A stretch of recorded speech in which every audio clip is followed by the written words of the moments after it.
আজকে আমি ফ্রাঞ্জ কাফকার একটি কথা নিয়ে আলোচনা করব। সে একটি কথা বলেছিল, কথাটি আমি ডায়েরিতে লিখে রেখেছি, সেটা নিয়ে আলোচনা করব। কথাটি হচ্ছে, I am nothing to anyone and that is my greatest freedom. এখানে বলা হয়েছে I am nothing to anyone, মানে এই কথাটির মানে হচ্ছে ফ্রাঞ্জ কাফকা কারোর জন্য কোনো কিছু ছিল না। এই কথাটা বোঝাতে চাইছে কি,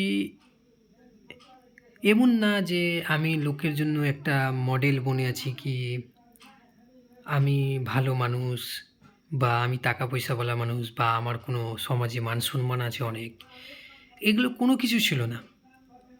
সে বলেছে আমি কোনো কিছুই না, নাথিং, মানে নিজেকে সিম্পলভাবে রাখতে চেয়েছে, কি আমি সিম্পল মানুষ, কোনো কিছুই না, আমার কোনো কিছুই নেই, এই টাইপের জিনিস বুঝাতে চেয়েছে। কথাটির অর্থ হচ্ছে বলতে চেয়েছে আমি সিম্পল, কোনো কিছুই না, আমি কোনো বড় কিছু একটা নই, and that is my greatest freedom.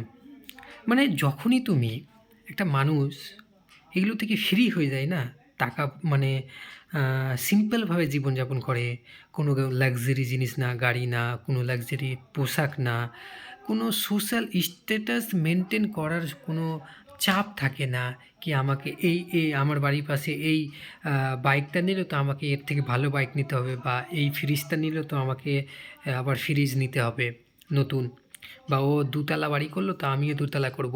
এগুলো চাপ যখন মুক্ত একজন লোক থাকে, তাহলে সে সব থেকে ফ্রি থাকে, শান্তি থাকে। এটাই ফ্রাঞ্জ কাফকা বোঝাতে চাইছে, মানে আমি কিছুই না, লোক মানে আমি কোনো কিছুই না, এটাই হচ্ছে আমার সবথেকে বড় ফ্রিডম। এই জিনিসটাই বোঝাতে চেয়েছে।